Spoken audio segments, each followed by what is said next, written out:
I'm Allison Langer. I'm Xaire. I'm Andrea Askowitz, and this is Writing Class Radio.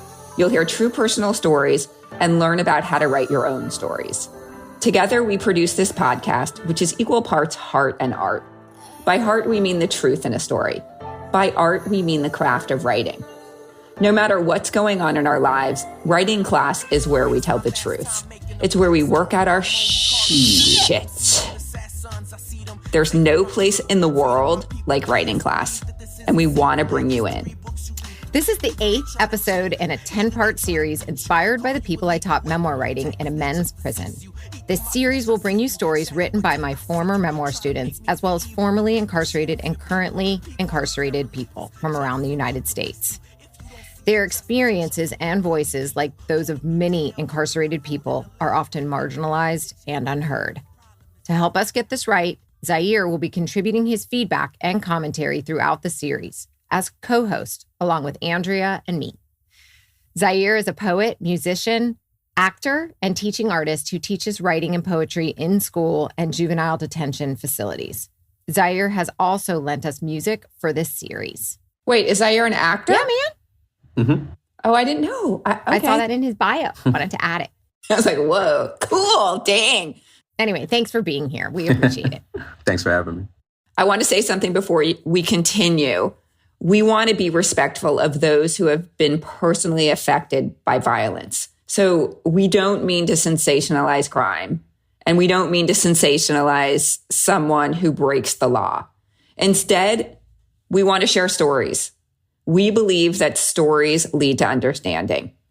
And if there's something we need more of these days, it's understanding. On episode 115, which was the first episode in this series, we went into detail about our motivation and hope for airing these stories. I told my story of meeting Too Tall and some of the other men you will hear from and have heard from in this series. Please listen to that episode if you haven't already. In this episode, you will hear a story by Robert Fell. Robert I laugh because I receive essays from him almost every single week, like 3, 4. And I recently got an email where he was like, I'm going to just give you a week break, but then I'm going to come back. It's so funny. Robert has a Bachelors of Agricultural Science from Cornell. He's certified as a specialist vegetable grower in intensive growing methods and has over 5,000 hours in facilitating other inmates and Department of Corrections staff in intensive farming methods. Okay, each week in class, he would show up with a stack of essays for me to edit, and almost none of them required much editing. I always wanted more information or more details, but Robert, I think he just really wanted me to know him and to see that he was a capable person. When I asked whether or not he'd made the changes to the essays I edited, he said he threw them out. And I would be like, what? Why are you throwing your stuff out? And he's like, I don't need this. Who's going to read it? And it broke my heart. So now he sends them to me. He threw out his stories or he threw out your edits? No, he would just get them, read them, and then and throw them in the trash. He's like, His stories? Yeah, he just was like, I don't need them. What am I going to do with these? They're just piling up. He just chucked them. God. Yeah, he just figured no one cared to hear what he had to say. Anyway, we reconnected a few months ago, JPay, the prison email system. And like I said, the essays are just piling in. It's just a matter of like, which one can we use? I mean, they're all so good. But I want to stop you for a second. Yeah. I want to stop you for a second because I just want to have a quick conversation with Xaire about like, is writing just like worth it just to write just for yourself and maybe the one person you share it with? Is that enough? I mean, I guess yes. For some people it is. Like just writing is so good for you. It's so important. But also I'm like, dang, what a shame, because it sounds like this guy has like a book or two already written. So for me, I have pieces that are performance pieces and I have pieces that are just for me. And I sort of decide which one's which after it's finished or after I've sat on it for a while. But yeah, the majority of the world here is like 3% of what I write. What if you died and people that you loved cracked into your writing? Is that okay? Or do you want to like actually burn your stuff before you die? Well, I wouldn't go as far as burning my stuff, but I feel like the people close to me would respect my decision not to share those. But what if they read them? Is that okay?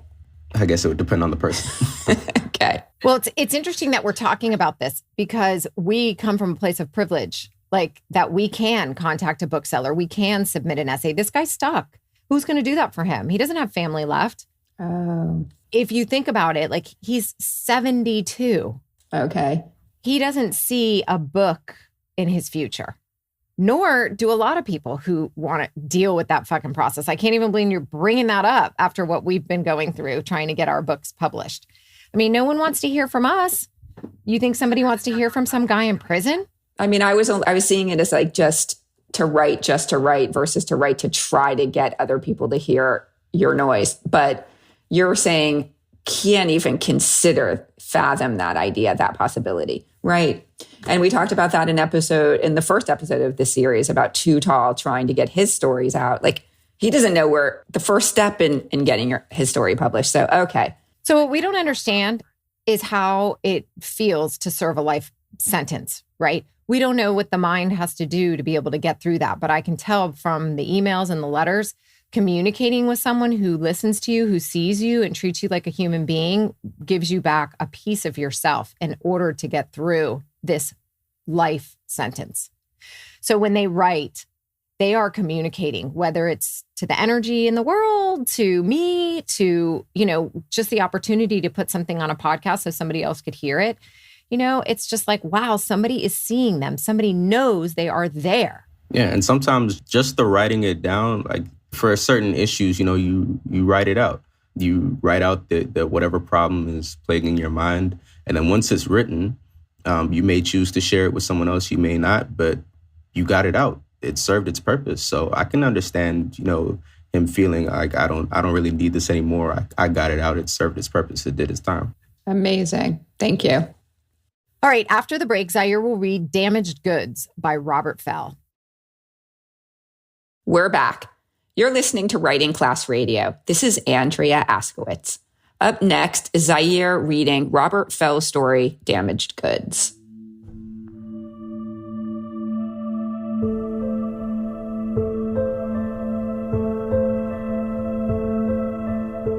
My name is Robert Thomas Fell, DC number 072139. I've been detained in the Florida Department of Corrections for over 42 years, convicted of murdering my wife.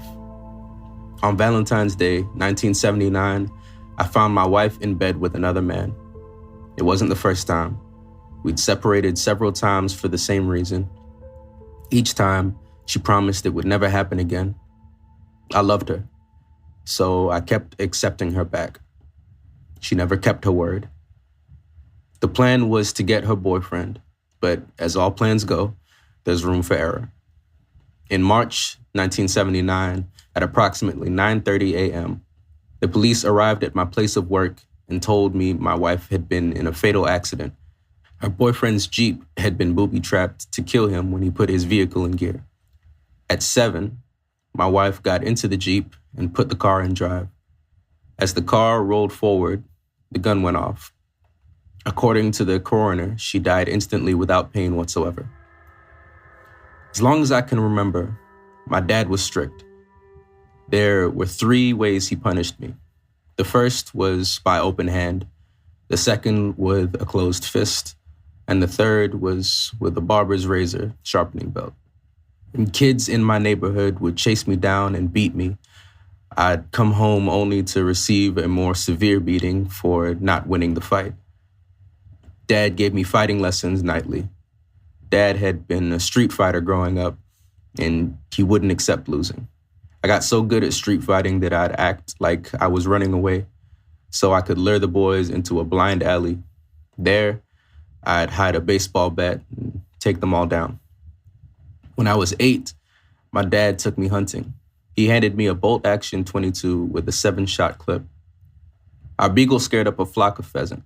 Dad shot 2 with his 12-gauge shotgun. I fired but got none. On the way home, Dad backhanded me several times, giving me a busted lip and a bloody nose. He said he hit me because I wasted a good bullet. The next weekend, my dad dropped me off at a shooting arcade and paid the operator $20 to give me a good gun and left me on my own to learn. Dad picked me up 10 hours later. I hadn't had a bite to eat or drink all day. My trigger finger was sore, but the arcade operator showed me which of my eyes was best. And I'd mastered shooting. Every week for nearly 4 years, I used my allowance to buy 2 boxes of 22 shells and snuck into the woods to practice. During that time, I won many shooting competitions and got the razor belt when I lost. After the most brutal of his beatings, I couldn't go to school for 2 weeks. When I was 12, my dad moved away. My mom refused to allow me to visit my dad for over 4 years. I'd worked part-time and on weekends for 3 years to save up for a new Volkswagen bus and a Christmas present for Dad, a Model 700 rifle. At 16, I drove to Alabama to visit my dad. I figured he'd be happy to see me. But he came out of his house with a baseball bat and started smashing my windows and yelling, "I don't cotton to commie Jap cars." I didn't tell him the car was German because he'd fought in World War II. I came out of the bus with the 730-06 pointed at him. Dad stopped in his tracks and yelled at me to get off his property and to never come back. I didn't see Dad again until many years later when he was dying. I was in my camo, DBUs, a couple medals, some ribbons, and an expert marksman pin on my shirt. Dad asked, "You kill any commie gooks over there?" I nodded and handed him the same Model 700 rifle, very well used by then. I said, "Dad, I brought you this gun. It's the one I bought for you the Christmas I last saw you. Put it to good use for a couple tours." But I didn't go to the hospital to talk about killing. I went to thank him for teaching me how to stay alive. I forgive you, Dad. I love you with all my heart. I love you too, son. After Dad spoke, he closed his eyes for the last time. Almost 1 year after my wife was murdered, I was found guilty and sentenced to life in Florida State Prison. In January 1980, at 6:30 a.m., I arrived at Lake Butler Reception Center by plane. The correctional officers made me stand completely naked in a garage area in 38-degree weather for over 2 hours. I was forced to spread my ass cheeks as one of the guards held a flashlight on my exposed anus. I was instructed to squat and cough, destroying what was left of my sense of self. When eventually processed and placed in a cell, the guards came by and called us all kinds of names, trying to provoke us into saying something back. The guy in the cell next to me did say something, and the guards dragged him to the shower and beat him to a pulp. Later that night, he died. They said he hung himself. A couple of weeks later, I was transferred to Union Correctional, aka The Rock. There, I had to use my self-defense skills to keep from being raped. I hurt them pretty bad, but once you hurt 5 guys at once, word gets around. Don't mess with that white boy. After protecting my honor, I was placed in a one-man cell. Nightly, I heard the painful screams of young men being raped by the hordes of rapists in The Rock. Since then, I've been transferred 12 times. For over 42 years, I've welcomed any job that was offered to me. I was a locksmith, making and servicing keys and installing a foolproof alarm system, farmer, growing crops that earned the Department of Correction awards and money, and a certified canine bloodhound trainer. Despite all the good things I've done inside, I've been tried and tested by prison guards, prison staff, and prison inmates. All scum, the cockroaches of the system which feeds on our souls, tearing them apart piece by piece. I've been turned down 7 times by the Parole Commission, now called the Offender Review. They make up their own rules and excuses to keep the good ones in prison and release the ones who will reviolate, which keeps their jobs secure. Truth is, if we were all paroled, there would be no more Parole Commission. It doesn't matter how good you are or what you do to make up for your past. You are treated like dirt by the commission and everyone else. I'm just a number, number 072139. Being punished for a crime I committed over 40 years ago. I've been asked if I still miss my wife every minute of the day. But the common question I've been asked is, was it worth it? To that, I say, hell no. It wasn't worth it. Not a day goes by when I don't feel remorse for my actions. Nobody has the right to take another's life. I was 27 when I was arrested. I'm going on 71. I know I've become damaged goods, and I wonder how many out there in the world I hope to one day re-enter will accept this damaged man. I think about my dad often, what his role was in my mistake and my survival. I forgive him. I forgive myself. The question is, will the offender of you forgive me too?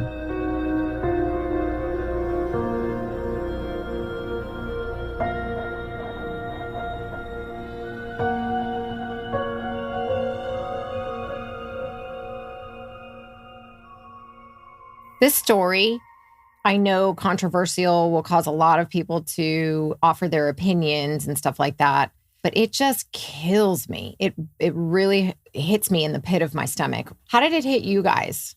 I feel like, yes, this guy seriously fucked up. His wife's family is still always going to deal with the loss of their daughter and their friend. I mean, obviously, there's the victim side of this.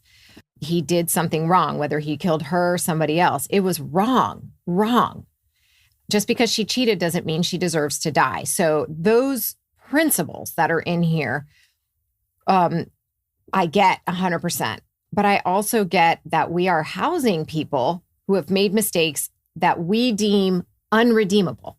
And is that the way our system and our world should work? So we've talked about that a lot during this series, the unfairness and the ridiculousness of these long sentences and how we think a forever sentence is just wrong. But I want to talk about what I thought this story was about. I thought the writing was really clear, really beautiful, but there was something that I think he could have done better, because when I heard it this time, I thought, okay, this is a story about forgiving his dad and forgiving himself. I hate being critical of a story, because, especially with this guy, because we know he's not going to make the changes because he already told us he won't. And it's beautiful as is, and he needed to write it this way for a reason. But when the narrator goes to visit his dad on his dad's deathbed, he says he forgives him. And I thought that was too soon. I thought it was too soon because what his father taught him was how to survive. And while he did teach him how to survive on the street against kids and how to hide a bat and fight back, the biggest survival is surviving all these years in prison, surviving against rapists in prison. So I get when we get to the end and he forgives his dad, that was the first time I wanted to understand his forgiveness. In this warped, fucked up way, this dad, who in my estimation was bad, did give this guy a strange gift, the ability to survive against people who are even badder. He gave him a problem, then the gift. Like, could we not have just skipped the problem part and the gift? You know, we're not going to be critical of somebody's parenting because we only know one side and there's a million sides to this story. So, and that's not what the story's about anyway. And I agree with you. I think you're right. Now that I'm listening to it, listening to what you're saying, he comes to the discovery of forgiveness much later, but that's our interpretation of how he should feel. But if he in fact felt grateful to his dad along the way and could see that side, then that is his true feelings. And he felt it there and he forgave him. I didn't think he made a case big enough, because when he was forgiving his dad, when his dad was dying, I was like, really? Why? So maybe while he was in combat, there could have been something where he came to the conclusion of like, wow, okay, if it hadn't been for my dad, I'd probably be dead here too. So maybe that's the part that's missing. Maybe. But I think when we're surrounded by people and they're about to die, the heart and the brain, everything is just a little bit, I don't know. I think we're more open. Right. That's true. I understand where you're coming from about the forgiveness seeming like it came too early, because it did for me too. I feel like in that situation, I wouldn't have forgiven in that moment. But again, whenever I read someone else's story or whenever I'm hearing someone else's story, I always have to remind myself that it's not me. I'm someone that's usually pretty quick to forgive. I don't hold grudges, but I also know people that are way beyond that in that respect, where they've forgotten immediately. You could wrong them and they'll tell you that you wronged them, and then they're done with it. So forgiveness comes in different stages for different people. I can definitely understand why he would choose to forgive his father in that moment. And also, we learn from people because of and in spite of. We learn from teaching, from people investing time in us, and then we learn from what they haven't done. I think throughout the story, you see that his father didn't seem like a very forgiving person. I think that's something he learned from his father. He's like, okay, that's something I don't want to inherit from you. And I think that played a part in why he chose to forgive in that moment. He didn't make that case, but it could be true. And that's, Xaire, like that's your interpretation, which is a generous and beautiful interpretation.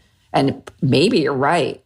Maybe he didn't want to be unforgiving and unforgivable the way he viewed his father. And I think stories are fine with a little bit of interpretation. I mean, poetry's like that too, more so. But I really, this is why we sometimes in class discuss these stories, and we all have differing opinions about what it meant. And I do think what Xaire said is really important. It's not our story. So we have to be open to another side. Yep. And that's important, because how we think and what we do is not, I mean, I hold grudges like crazy. Like, talk to me in 6 months, or in this case, like maybe in your third life together with me. But I mean, what good does that do? Holding grudges? Not good. My heart opened just hearing his heart, feeling that his heart opened too. I wasn't ready to forgive his dad. Maybe that's it. The reader has to also be ready in order to buy the story. Right. But maybe some of our listeners will be ready.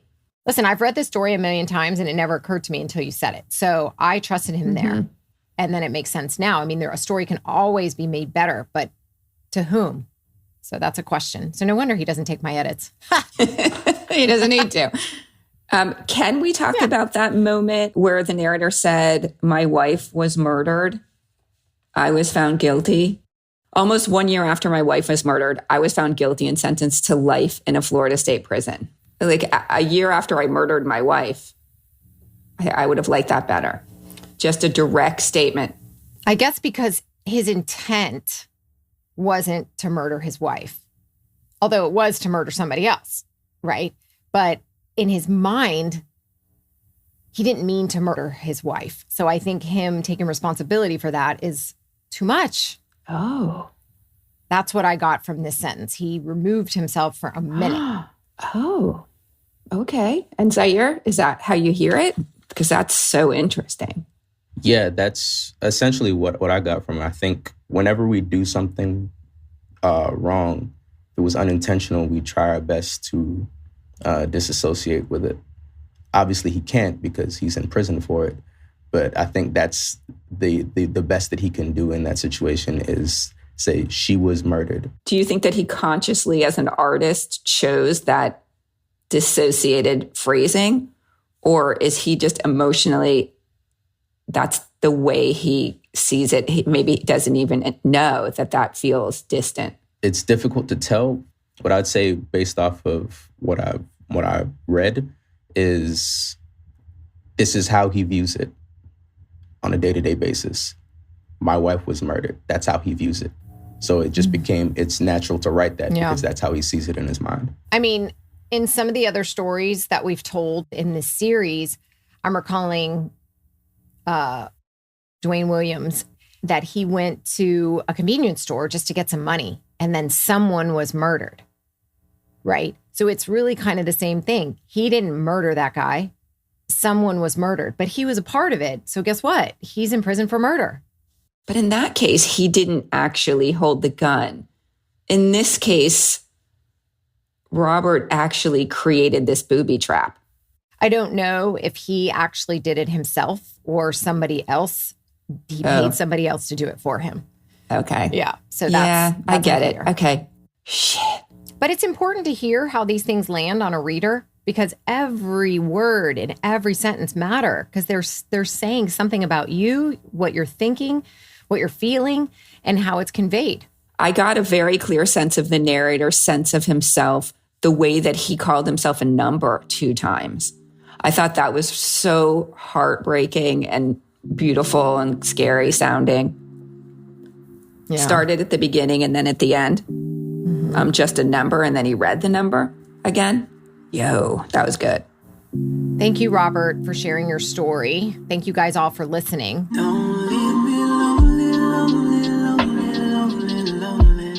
In the next episode, you will meet a man who, for security reasons, prefers to remain nameless.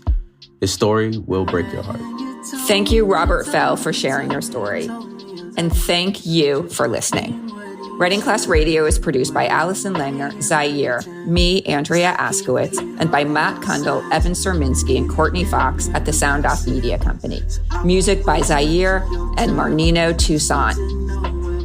There's more writing class on our website, writingclassradio.com, including video classes, essays to study, and editing resources.